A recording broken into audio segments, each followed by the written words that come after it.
يسقط حكم العسكر. يسقط يسقط حكم العسكر. يسقط حكم العسكر. يسقط بد من الحفاظ على تاريخ وهيبة الرئيس. عدنا تمرد ولمينا الوثائق وانا مضيت على استمارة التمرد. I mean we are sitting here fighting for the values that the West actually believes in. 5 لواءات في الجيش مسيحيين. يمكن لو سبت مشكله فلسطين دي للبيزنس مان يعرفوا يحلوها. وان كان الناس اللي موجوده دلوقتي مش هتاخد الخطوه الجامده خلاص اوكي احنا ننزل كشعب احنا قادرين ناخدها.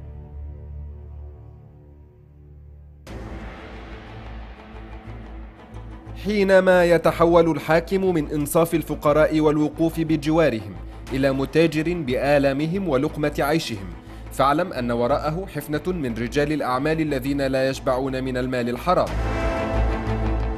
ومن أبرز هؤلاء نجيب سويرس، مهندس مسيحي قادم من صعيد مصر، حل الرابع في قائمة أغنى أغنياء أم الدنيا، واقترن اسمه عادة بالفتنة الطائفية. اندلعت ثورة يناير وانهمرت دموع المصريين على من ماتوا، أما دموع سويرس فقد انهمرت تعاطفا مع مبارك. لابد من الحفاظ على تاريخ وهيبة الرئيس وتاريخ ومقامه يعني. بس الحقيقة طبعا الدموع غالية يا باشمهندس نجيب، يعني الدموع اللي انت بتعملها دي غالية. كان وراء هذه الدموع صفقات ومصالح اقتصادية مهددة وثروة تقدر بأكثر من 11 مليار دولار في بلد يعيش أكثر من نصف أهله تحت خط الفقر. ولأن عهدا جديدا قد أظل مصر وشعبها، فقد طالب الرئيس محمد مرسي سويرس وأسرته بدفع مستحقات الضرائب التي أصبحت بالمليارات.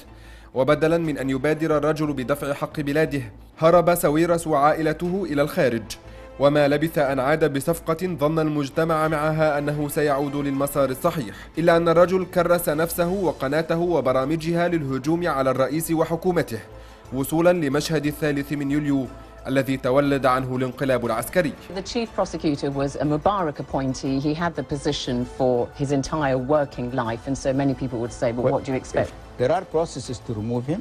There's no process to remove the district attorney except by the higher Council of Judges and upon his own request. He was removed illegally and unconstitutionally. سويرس الذي عارض في حوار على إحدى القنوات الغربية الرئيس مرسي لأنه عزل النائب العام المعين من قبل مبارك فقط لأنه قام بذلك خارج إطار الدستور، ها هو نفسه يؤيد عزل رئيس الجمهورية المنتخب منتهكا الدستور وإرادة الأمة بأكملها. أنا نزلت مع الناس والحزب المصريين الأحرار نزل ومقراتنا استعملناها وساعدنا تمرد ولمينا الوثائق وأنا مضيت على استمارة التمرد وكلمت ابني في أمريكا امضي الاستمارة حبيبي عشان ما تخشش التاريخ إن أنا وأنت ما مضيناش على الاستمارة دي قبل ما الراجل ده يمشي. في مسعاة لإسقاط الرئيس المصري المنتخب تعاون سويرس مع كل القوى في الداخل والخارج. وحينما سئل عن سر استخدامه الإنجليزية في رسائله عبر تويتر، اعترف بأنه يكتب بالإنجليزية كي يفهم الغرب رسائله. I mean we are sitting here fighting for the values that the West actually believes in. حتى إسرائيل ظهر الرجل في ثوب الناصح الأمين المحذر لها مما وصفه حكم الإخوان. Our aim is to do finally the dream of the Islamic Khilafah. Okay, so maybe they want to turn Israel also into part of the Islamic Khilafah using Hamas or whatsoever, you know. So if you guys want to trust them, trust them.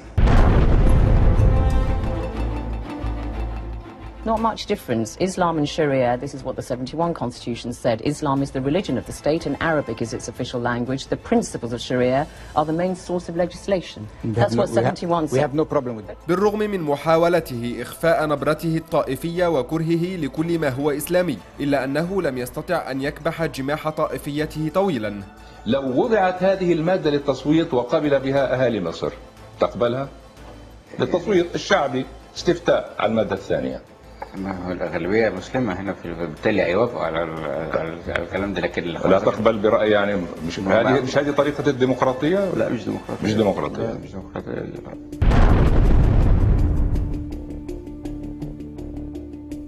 المادة والمادة 3 وكل المواد هتتغير بدستور يبقى اساسه ان احنا هنرفع راسنا زي اي واحد، محدش هيطلعنا مواطن من الدرجة الثانية، محدش.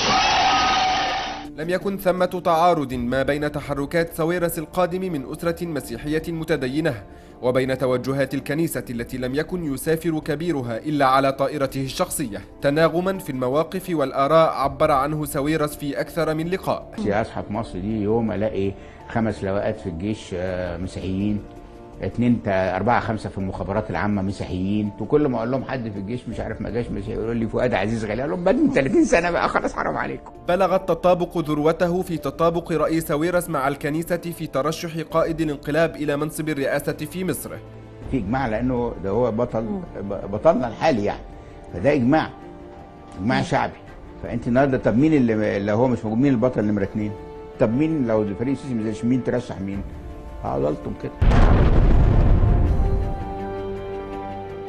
في معبد ساويرس لا يسمع إلا صوت ترانيم المصلحة والمال، فالرجل لا مانع لديه من أن يضع يده في يد من قتلوا بني جلدته وسرقوا أرضهم، مطالبا الساسة بترك الخلاف السياسي مع إسرائيل وفتح المجال له ولغيره لإقامة مشروعات اقتصادية. كنا بنتكلم على مشكلة فلسطين وإسرائيل وكده، وأنا قلت يا ريت بقى تسيبوا، يمكن لو سبت مشكلة فلسطين دي للبيزنس مان يعرفوا يحلوها، لان احنا نقدر نعمل كومبرومايز وبتاع ونعمل حل للدولتين ونطلع المصالح وتشتغل ونخلص من السياسيين.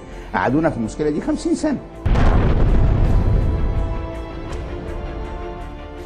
شعر ساويرس مثل كثير من الانقلابيين ان نهايه الانقلاب وشيكه، وان الشرطه وغيرها من الاجهزه القمعيه لم تستطع كبح جماح الثوره التي تطالب بعودة الرئيس الشرعي، ليخرج متبجحا ومهددا المجتمع بإشعال حرب أهلية تنزل فيه ميليشياته إلى جانب الشرطة للقضاء على المعارضة.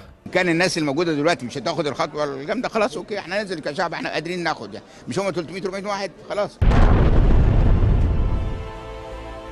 فوق جثة الوطن الذبيح يجلس ساويرس يبيع ويشتري في لحم بني وطنه لمن يدفع أكثر.